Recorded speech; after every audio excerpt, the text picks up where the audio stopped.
Bonjour, bonjour. Alors aujourd'hui c'est le jour de confinement numéro 2. Alors j'ai regardé vos commentaires la suite à la dernière vidéo sur Zaza. Ça m'a pris pas mal de temps donc du coup j'ai pas pu m'avancer sur mon projet, même pas commencer sur mon projet d'une petite vidéo sur c'est sur une chose que je voulais sortir l'année dernière, mais qui prend un peu de temps. Vous inquiétez pas, aussi la vidéo Bitcoin va arriver. Dédicace à CryptoT qui en achète, qui continue d'acheter. C'est les soldes, hein, comme on dit. Alors on a notre ami le F de Jim. Bon, on va l'appeler Jim le commentateur, faute de mieux. Voilà, on se fait traiter de prolo. Alors je sais pas qu'est-ce qu'il a contre les prolos. D'après ce que j'ai compris, c'est peut-être un rentier, hein, avec son banquier il y a l'argent qui tombe tous les mois sans rien faire. Du coup, ouais, sache que sans travailleurs, eh ben, il y aurait pas grand-chose qui roulerait dans le pays. Donc faut faire gaffe avec tes petits pics parce que bon, c'est rigolo 2 secondes, mais bon, si tu continues comme ça, tu auras peut-être toi aussi droit à ta petite vidéo. Bon, bref, alors j'allais dire pour les initiés, mais pour les investisseurs, voilà, c'est le terme. Oui, bon, là, un petit fait nouveau aujourd'hui, un truc assez inattendu, la AMF qui suspend les shorts sur les actions françaises, il me semble. Vous pouvez vous retourner vers les trackers. Bon, il y a un spécialiste, vous pouvez en parler avec lui.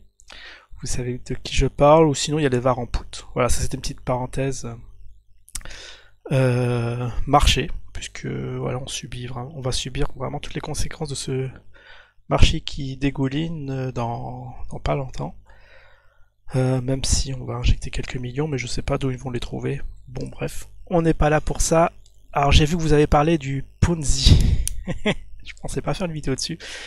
Alors, apparemment, il y en a qui savent pas qu'est-ce que c'est.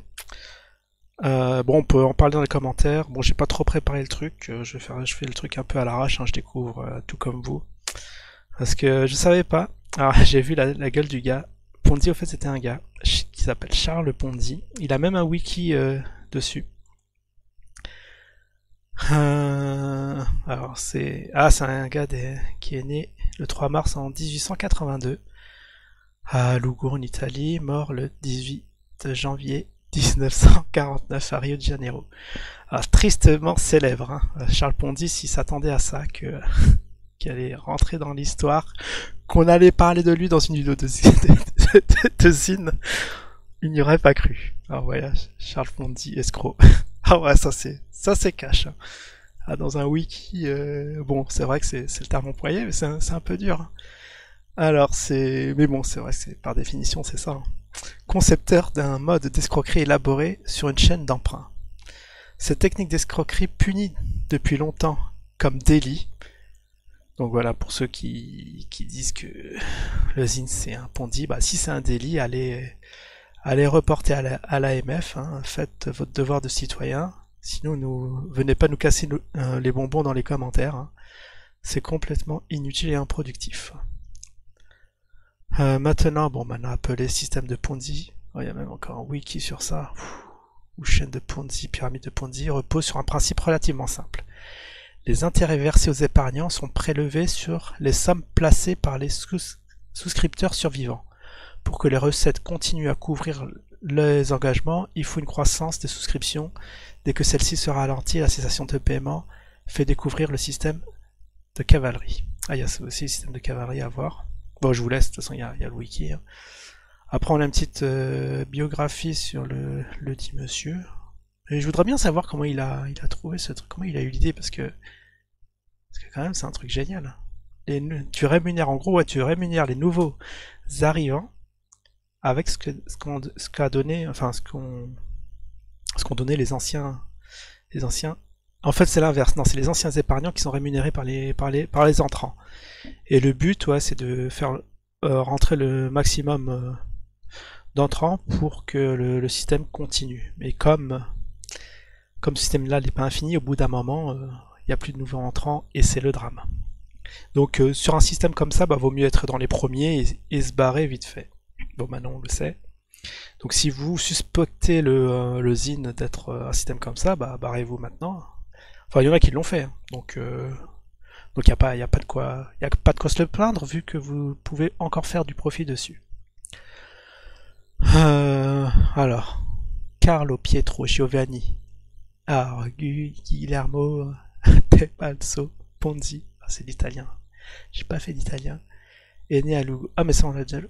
Ah non, il répète le truc. Bon, il est né en Italie, 82, enfin 1882, hein, c'est quand même, ça date pas d'hier. Dans une famille originaire de Parme, il aurait travaillé comme postier avant d'étudier 4 ans à l'université de Rome, la Sapienza. Bon, après il arrive à Boston. Ah, à Montréal. Ah, chez nos amis canadiens. Tiens, tiens, tiens. Comme c'est bizarre. Si c'est installé à Montréal, parce que ça, s'il faisait ça en Europe, peut-être, ou en Italie, peut-être ça pouvait se passer très mal pour lui.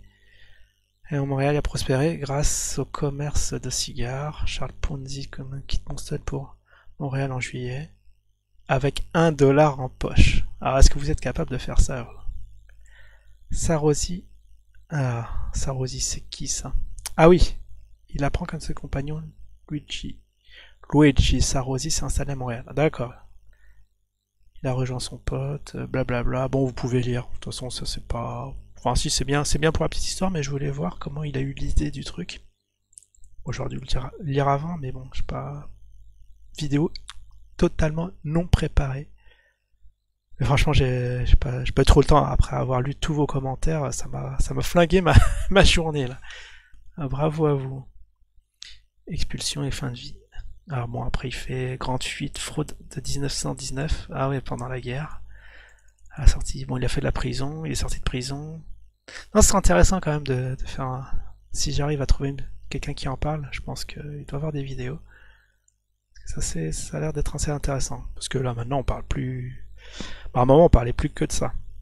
Bon bref, voilà, je vous invite à lire le wiki hein, si vous êtes intéressé. Sinon quoi d'autre? Ah oui, alors pourquoi on parle de Ponzi? Puisqu'il y en a qui à l'époque. Alors je sais pas si j'aurai le temps, il y a le Bitcoinate de l'époque. Alors, il y en a qui se sont fait avoir, puisque c'était. Ça s'appuyait sur la pyramide de Ponzi aussi. Alors le Bitcoinate et le OneCoin, il me semble, ou OneConnect. Je crois que c'est le OneCoin. Ah, c'est le OneCoin. Parce que je sais qu'il y a. Bon, j'ai une connaissance. Pour pas dire un ami qui. On lui a offert des OneConnect. Et le truc, c'est bon, au départ ça cotait, et à un moment du jour au lendemain, ça a cessé de coter. Et on a fait des fausses promesses comme quoi ça allait recoter, qu'il faut être patient, pour qu'ils attendaient des nouveaux arrivants et qu'ils seraient rémunérés dès la réouverture. Il y avait une date qui était annoncée, et cette date-là était censée se repousser, et après en faisant des recherches, la majorité des personnes ont su que c'était un Ponzi, et du coup la magouille n'a pas pu durer, et même actuellement je sais pas où ça en est, s'il y a une espérance de réouverture, mais en tout cas ceux qui sont dedans ils savent que c'est finito.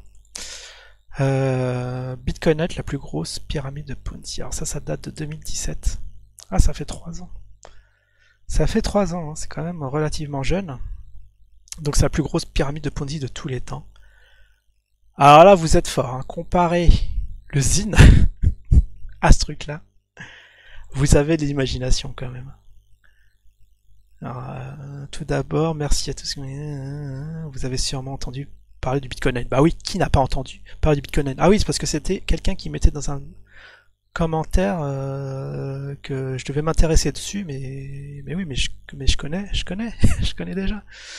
Je sais déjà que c'est un Ponzi. Et donc je voyais pas un peu le rapport. Étoffez un peu de vos commentaires, donc mettez des trucs plus intelligents et moins d'insultes s'il vous plaît, parce que faites-moi voir les liens qu'il y a entre le Bitconnect et le Zincoin. Parce que pour l'instant, de toute façon, si vous avez des doutes, retirez Bi, il n'y a pas de souci. Sur Bbox, vous pouvez faire des allées-sorties sans souci. C'est quoi un pyramide de Ponzi? Bon, ça on a vu. Comment fonctionne? Bon, après, vous le trouverez. Ça, c'est dans le journal du coin. Vous tapez Bitcoinite Ponzi, vous allez tomber sur l'article aussi. Ça, c'est pour. Faites un peu l'effort parce qu'il y en a beaucoup qui parlent sans savoir de ce dont ils parlent. C'est un peu gênant. Vous achetez des bitcoins. C'est quoi ça? Ah oui, voilà, ils expliquent. C'est vrai que j'ai un pote aussi, maintenant que je lis le truc. Ah bon, j'ai ouais, un pote qui était dans le OneConnect, mais j'en ai un autre qui était dans le OneCoin. Enfin, dans le OneCoin et dans le BitConnect. Oui, c'est vrai qu'il y en a un autre. Et il y a aussi un autre système de Ponzi russe. Alors je sais pas si c'est ce truc-là. Enfin, il y en a eu des escroqueries maintenant. Ceux qui sont pas au courant, vous le faites un peu exprès, quoi. Bah, c'est surtout ouais, en 2017-2018, on n'a pas arrêté de nous rabâcher les oreilles avec ces systèmes de Ponzi et tout ça. Enfin bref. Enfin bref, voilà, voilà, le prochain qui me parle de comme ça, je fais cette vidéo pour que le prochain qui me parle de Ponzi, voilà, il y a les liens, il y a de la lecture, vous saurez tout sur le Ponzi. Bah très bien. Du coup, je vais remettre ce que je voulais faire aujourd'hui à demain. Je vous dis à la prochaine. Ciao tout le monde.